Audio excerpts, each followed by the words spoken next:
guys. I've lived here 20 years. You're supposed to stick up for me. This is my town. Call Alex from Kia right now. Ma'am, stop yelling. You are being detained.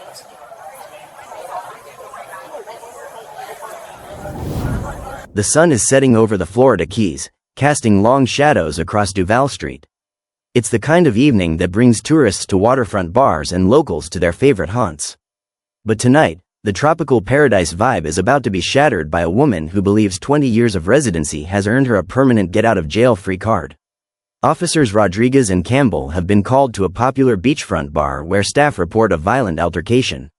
The suspect, a middle-aged blonde woman in designer resort wear, is still on scene, handcuffed and furious.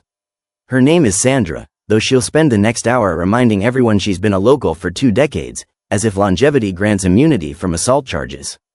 She's the type who name-drops car dealership managers like they're royalty and swears on her pets' lives while lying through her teeth. What makes this arrest fascinating isn't just the violence, it's the psychological collapse we're about to witness. Watch as Sandra cycles through every manipulation tactic in the narcissist's playbook. Territorial entitlement, influence peddling, false victimhood, and finally, sobbing terror when she realizes the officers don't care who she knows or how long she's lived here. If you love watching entitled locals learn that the law applies to everyone, including them, hit that subscribe button right now. This is going to be a masterclass in consequences meeting ego. The call came in just after 7 p.m. Bar staff at Sunset Jack's reported a female customer who'd been cut off for intoxication and responded by attacking 2 employees. When officers arrived, they found Sandra detained outside by the manager, already belligerent and slurring her words. The first thing out of her mouth wasn't an explanation or an apology. It was a declaration of territorial ownership. "I've lived here 20 years, she announced, as if the officers should immediately recognize her authority. "You're supposed to be sticking up for me.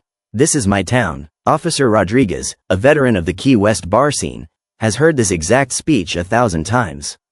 The locals versus tourists mentality runs deep in resort communities. Long-term residents often develop a psychological hierarchy where they view themselves as the true citizens and everyone else, including police who might have transferred in recently, as temporary intruders. Sandra genuinely believes that her tenure grants her special status. She's not just a resident. She's a stakeholder, and in her warped understanding of social contracts, the police exist to protect her interests, not enforce laws against her. When Rodriguez calmly explains that he's investigating a battery complaint, Sandra's face twists with genuine confusion and rage. She doesn't see herself as a suspect. She sees herself as a victim of persecution. The witnesses paint a damning picture.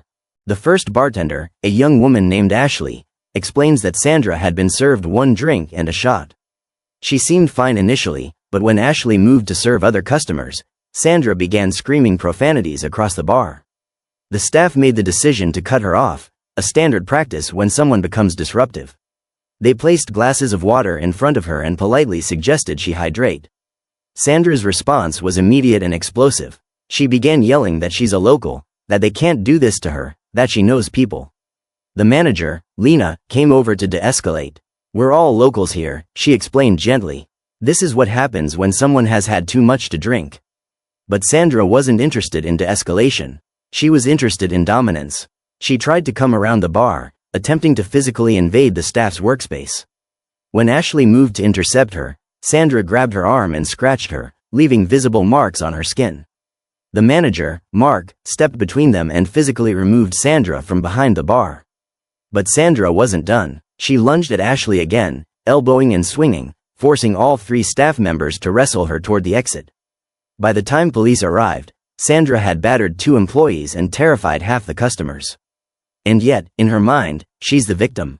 Officer Rodriguez begins gathering identification and witness statements. Sandra refuses to cooperate. She's too busy cycling through her influence peddling script. "Can you call Alex from Kia?" she demands. "He's my husband. Can you tell him to come get me?" The officer ignores the request. He's not a messenger service. He's conducting a criminal investigation. Sandra escalates. "Do you know who Alex is?" she asks, her tone dripping with implication. "He's a manager. His boss owns half this town. They bought the whole street. You should call him." This is classic status signaling. Sandra has navigated life by leveraging connections rather than character. She assumes that if she can just drop the right name, invoke the right relationship, the officer will suddenly snap to attention and release her. She's playing a game of who you know, completely oblivious to the fact that the officer is playing a game of what did you do. In her world, social capital trumps legal accountability. In his world, it's irrelevant. The disconnect is profound and it's about to get worse. When Rodriguez continues taking statements without acknowledging her name dropping, Sandra's frustration boils over. She begins insulting him directly. "You're embarrassing," she hisses. "You're supposed to stick up for me. This is my town." Rodriguez's response is calm and devastating. "It's not your town, ma'am. It's everybody's town." Let's pause here to analyze the psychology of territorial entitlement. Sandra's belief that Key West belongs to her more than it belongs to others isn't just arrogance. It's a defense mechanism. Resort towns attract transient populations, tourists, seasonal workers, people passing through. Long-term residents often feel besieged by this constant influx of outsiders who don't understand the local culture or respect the community. In response, they create an in-group, a tribe of true locals who've earned their place through years of residency. This tribalism isn't inherently bad. It can foster community and preserve culture. But it becomes toxic when locals like Sandra begin to believe that their membership in this tribe grants them special privileges. She's not just saying "I've been here 20 years" as a point of pride. She's saying it as a legal defense. She genuinely believes that her longevity should exempt her from consequences that would apply to a tourist. This is why she's so furious with Rodriguez. In her mind, he's violated the unspoken covenant. Police are supposed to protect locals from outsiders, not hold locals accountable for their actions. By treating her like any other suspect, Rodriguez is committing a kind of betrayal. He's refusing to acknowledge the hierarchy she's built her identity around. And that refusal is shattering her worldview in real time. As the investigation continues, Sandra's manipulation tactics evolve. When influence peddling fails, she switches to victimhood. "Why are you being so mean to me?" she whines. "I didn't do anything. What do you want from me?" Her tone has shifted from imperious to pitiful. She's trying to reframe the interaction as harassment. The officers aren't investigating a crime. They're bullying an innocent woman. This tactic works on people who are conflict-averse or emotionally manipulable. But Rodriguez is neither. He's seen this performance 100 times. He responds with facts. "We're investigating a battery complaint. You've been identified by multiple witnesses. You're being detained while we gather evidence." Each sentence is a brick in the wall of reality that Sandra is desperately trying to deny. She tries another angle. "Can I call my husband?" she asks, this time with desperation rather than entitlement. The subtext is clear. If she can just get Alex on the phone, he'll fix this. He'll talk to whoever needs to be talked to. He'll make this go away. But Rodriguez isn't interested in phone calls. "You're lawfully detained," he explains. "We'll determine what happens next based on whether the victims want to press charges." Sandra's face contorts. "Victims?" She spits the word like it's poison. "There are no victims. I didn't hurt anyone." This is the core of her delusion. She cannot reconcile her self-image as a pillar of the community with the reality of being a violent drunk who assaulted service workers. The victims are very clear about pressing charges. Ashley, the bartender, shows Rodriguez the scratches on her arm. They're visible, red welts where Sandra's nails dug in during the struggle. "I was just trying to keep everyone safe," Ashley explains. "We wanted her to sober up. We gave her water and a food menu. She responded by attacking us." Lena, the manager, is even more resolute. "My staff shouldn't have to go through something like that," she says firmly. "I want to press charges. This isn't right. She came in here, got cut off, and assaulted my people. That's criminal." This is the correct response. Service industry workers are routinely abused by entitled customers who believe that spending money grants them the right to be abusive. By pressing charges, Lena is drawing a hard line. You cannot buy your way out of accountability. You cannot assault people and walk away because you're a regular or a local or friends with someone important. The law protects workers, not just customers. And tonight, that protection is going to take the form of 2 counts of battery and 1 count of disorderly conduct.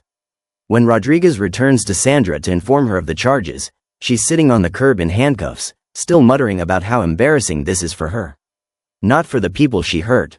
For her, the narcissism is breathtaking. Sandra's intoxication is becoming more apparent. She's slurring her words, repeating herself, and her emotional state is cycling rapidly. One moment she's demanding to speak to Alex. The next she's insulting Rodriguez's wife. "Does she lick you every day?" She sneers, trying to find a vulnerability. It's a crude, desperate attempt to regain dominance by demeaning the officer. If she can make him feel small, maybe she'll feel big again. Rodriguez doesn't take the bait. He simply continues documenting the scene. Sandra's frustration mounts. She begins yelling about how she's going to make sure no one buys cars from her husband's dealership. How everyone should know that the owners of the mountain, whoever they are, will hear about this.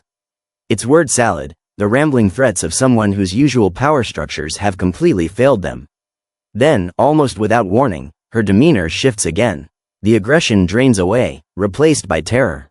As Officer Campbell approaches to transport her to the patrol car, Sandra's voice becomes small and pleading. "You're not going to kill me, right?" she asks. "You're not going to hurt me. Please don't hurt me." This is the most complex moment of the arrest.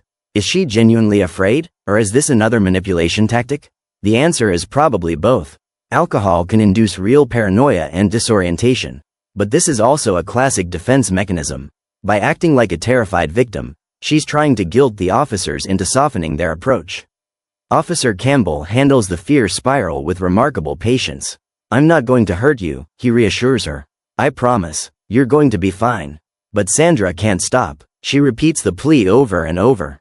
"Please don't hurt me. I promise I'll be good. I won't say anything. I'll shut up." This lack of impulse control, this inability to regulate her emotions or stop her verbal loops, is why she's in handcuffs in the first place. She couldn't stop drinking when she should have. She couldn't stop fighting when staff asked her to leave. And now she can't stop spiraling even when the officers are being gentle with her. Campbell sits her in the back of the patrol car and begins the drive to the station. Sandra oscillates between sobbing and questioning. "Why am I going to jail?" she asks. "Can you tell me why?" Campbell explains calmly. 2 counts of battery and disorderly conduct. You assaulted 2 bartenders. Sandra's response is immediate and reflexive. "I swear on my dog's life I didn't touch anyone." This is the gaslighting denial phase. She's not just lying to the officer. She's lying to herself. Her brain is rejecting the reality of what happened because it conflicts with her self-image. She's a nice person. She's lived here 20 years. She's never hurt anyone. Therefore, this must be a mistake. The witnesses must be lying. The police must be corrupt. Anything to avoid the simple truth that she got drunk and violent. Campbell continues to engage with her, not because he believes her denials, but because keeping her calm makes the transport safer. "Lots of witnesses saw what happened," he tells her gently. This cuts through the he said she said defense Sandra is trying to construct. It's not just Ashley's word. It's Lena, Mark, and multiple customers. Probably security footage too. Sandra tries another approach. "I'm a nice person," she insists. "I've lived here 20 years. I've never been in trouble. I don't even know what happened." This is the tragedy of the functioning alcoholic or the entitled local. They move through life protected by a bubble of denial and social privilege. They've gotten away with bad behavior for so long, either because people were too polite to call them out or because their connections shielded them, that they genuinely don't understand consequences when they finally arrive. Sandra has probably been rude to service workers for years. She's probably leveraged the "I'm a local" card dozens of times to get special treatment. But tonight, she crossed a line. She went from verbal abuse to physical violence. And no amount of name-dropping or local status can erase scratches on someone's arm. Campbell listens to her ramble, offering occasional reassurances, but he doesn't waver. The charges stand, the evidence is clear, and Sandra is going to jail. At the station, Sandra is processed through booking. Her belongings are inventoried. Her mugshot is taken. The photograph captures a woman who looks nothing like the confident local she claimed to be an hour ago. Her hair is disheveled. Her makeup is smeared. Her expression is one of shell-shocked disbelief mixed with lingering defiance. She's fingerprinted, each finger pressed against the scanner. When asked routine booking questions, her answers are slow and slurred. The fight has mostly gone out of her, replaced by exhausted confusion. She keeps asking variations of the same question. "Why am I here? What did I do? Can you call Alex?" The booking officer explains patiently each time. "You're charged with 2 counts of battery and disorderly conduct. You'll see a magistrate who will set bond. Then you can make phone calls." But Sandra's intoxicated brain can't hold onto this information. Within minutes, she's asking again. This repetitive questioning is a hallmark of acute alcohol impairment. Her short-term memory is compromised. She's living in a loop, unable to process or retain new information. It also reveals how completely her worldview has been shattered. In her sober life, she's someone who knows people, who gets her way, who has status. In this drunk moment, she's a number in the system, being processed like any other suspect. The cognitive dissonance is overwhelming. The legal reality of Sandra's situation is straightforward but serious. Battery in Florida is defined as intentional touching or striking of another person against their will. It doesn't require significant injury. The act itself, the unwanted physical contact, is the crime. Sandra grabbed Ashley's arm and scratched her. That's battery. She then went after Ashley again, elbowing and swinging. That's a second battery against the same victim, or potentially battery against a different staff member who intervened.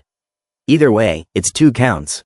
The disorderly conduct charge stems from her disruptive behavior in the bar, the screaming, the refusal to leave, the creation of a public disturbance. These are misdemeanors, but they're not trivial. A first-time offender might expect probation, fines, community service, and mandatory anger management or substance abuse counseling. But if Sandra has any prior history, or if the prosecutor decides to make an example of her, she could face jail time. More importantly, she now has a criminal record. Every background check for employment, housing, or professional licensing will show these arrests. The digital mugshot will circulate online, and in a small community like Key West, everyone will know. The social capital she spent 20 years building, the local status she weaponized during the arrest, all of it is permanently tarnished. She wanted to be treated like royalty. Instead, she'll be known as the drunk who beat up bartenders. Let's examine the influence peddling in depth. Sandra's repeated requests to call Alex from Kia aren't just about getting a ride home. They're about activating her perceived social network to override the legal process. She genuinely believes that if Alex talks to the right people, this will all go away. Maybe Alex knows a lawyer who knows a judge. Maybe his boss, who supposedly owns half the town, can make a phone call. In Sandra's mind, this is how the world works. Problems are solved through connections, not through accountability. This worldview is reinforced in communities where nepotism and cronyism are normalized. If you've spent 20 years watching people get special treatment because of who they know, you start to believe that's the system. You don't see it as corruption. You see it as networking. But here's the flaw. Even in the most corrupt systems, there's a line. And physical violence against service workers crosses it. No car dealership manager, no matter how influential, is going to call a police chief and say, "Hey, let my wife off for battering people." It's too visible, too documented, too risky. Sandra overestimated her social capital. She thought her husband's job and her longevity made her untouchable. She was catastrophically wrong. And now she's learning that the law, when properly applied, doesn't care about your Christmas card list. The drunk pivot from aggression to fear deserves deeper analysis. When Sandra starts begging the officers not to kill her, it's jarring. Moments earlier, she was calling them stupid and embarrassing. Now she's pleading for her life. What's happening here? First, alcohol removes inhibitions and amplifies emotions. Sandra's baseline anxiety and fear, normally suppressed by her social status and denial mechanisms, are flooding to the surface. Second, she's experiencing a loss of control. For the first time in possibly decades, she has no power. She can't call anyone. She can't leave. She's at the complete mercy of people she was just insulting. That's terrifying for anyone, but especially for someone whose identity is built on being in control. Third, this is a manipulation tactic. By framing herself as a helpless, terrified victim, she's trying to evoke sympathy and guilt in the officers. If they see her as vulnerable, maybe they'll go easier on her. It's the damsel in distress archetype, deployed as a last resort when all other tactics have failed. Officer Campbell's response is textbook. He reassures her without capitulating. He promises her safety without releasing her. He's threading the needle between compassion and accountability. And crucially, he's documenting her behavior. If she later claims she was abused or mistreated, the body cam will show him patiently comforting a hysterical suspect who was never in danger. Sandra's claim that she's never been mean to anyone in her life is perhaps the most revealing statement of the entire arrest. It demonstrates a complete lack of self-awareness. Just minutes earlier, she was screaming insults at police officers, name-dropping to assert dominance, and mocking a man's marriage. Before that, she assaulted 2 bartenders. And yet, in her internal narrative, she's the nice one. This is cognitive dissonance in its purest form. Her self-image, built over 20 years of being a respected local, cannot coexist with the image of a violent drunk. So her brain simply rejects one of them. And since she can't reject the immediate reality of being in handcuffs, she rejects the past.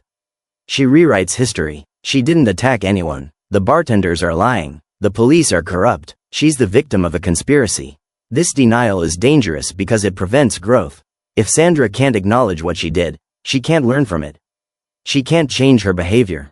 She can't apologize. She'll go through the legal process convinced she's been wronged, which will only deepen her resentment and sense of victimhood. Unless something breaks through, a harsh sentence, a mandatory counseling program, the loss of something she values, she'll emerge from this experience more entitled and bitter than before. The system can punish her, but it can't force her to reflect. The moment when Sandra asks if the officer believes she battered someone, and he says yes, is crucial. She seems genuinely shocked. You believe that? She asks, as if his belief is the problem rather than her actions. This reveals how she views authority. She doesn't see police as investigators who gather evidence and enforce laws. She sees them as arbiters of social disputes who should side with her because of her status. When the officer says he believes the witnesses, Sandra is offended. She expected him to believe her swearing on her dog's life over the consistent testimony of multiple victims and bystanders. Why? Because in her experience, her word has always carried weight. People have always given her the benefit of the doubt. But in a criminal investigation, your word is just data. It's weighed against physical evidence, witness statements, and credibility. And when a drunk suspect with visible scratches on the victims says I didn't touch anyone, that's not credible. The officer's blunt honesty, yes, I believe you committed battery because the evidence supports it, strips away the last illusion Sandra is clinging to. She can't charm her way out. She can't status her way out. The facts are the facts. And the facts say she's guilty. The broader societal lesson here is about the myth of local immunity. In tourist-dependent economies, there's often tension between locals and visitors. Locals feel that tourists are ruining their town, driving up prices, clogging the streets, disrespecting the culture. This resentment can curdle into a belief that locals are entitled to special treatment as compensation for enduring the tourist invasion. But this creates a dangerous hierarchy. If locals believe they're above the law, they'll act accordingly. They'll drink and drive because they know the cops. They'll get into fights because they've never been held accountable. They'll abuse service workers because those workers are usually transplants or seasonal employees without local protection. This system is inherently unjust and unsustainable. Sandra's arrest is what happens when that system breaks down. An officer who doesn't care about local politics encounters a woman who has relied on local politics her entire adult life. The collision is inevitable and brutal, and it sends a message to the community. Your tenure doesn't grant you immunity. Your connections don't override the law. And if you put your hands on another person, you're going to jail, regardless of how long you've lived here. That's not tyranny. That's equality. The medical marijuana card that Sandra presents as ID adds another layer to the story. It's a legitimate form of identification, but it also raises questions. Is she mixing alcohol with cannabis? Is she on other medications? Polysubstance use can explain the rapid mood swings and memory loss she's experiencing. It also complicates her legal defense. If she's prescribed medical marijuana, she should know better than to drink heavily. The combination can impair judgment even more severely than alcohol alone. And if she's driving or engaging in activities where impairment is dangerous, that's reckless. The card also suggests that Sandra may have chronic pain or another condition for which marijuana is prescribed. If that's the case, she might be self-medicating with alcohol as well, creating a dependency cycle. This doesn't excuse her violence, but it provides context. She might not be a career criminal. She might be someone with untreated issues using substances to cope, and those substances are making her behavior worse. If the court mandates substance abuse counseling, that could be the intervention she needs. Or it could be another thing she resents and blames on everyone else. The outcome depends entirely on whether she's capable of honesty and change. And based on this footage, that's far from certain. As Sandra sits in the patrol car, crying and asking why this is happening, there's a tragic irony. She keeps saying I just want to go home. But home is exactly where her problems started.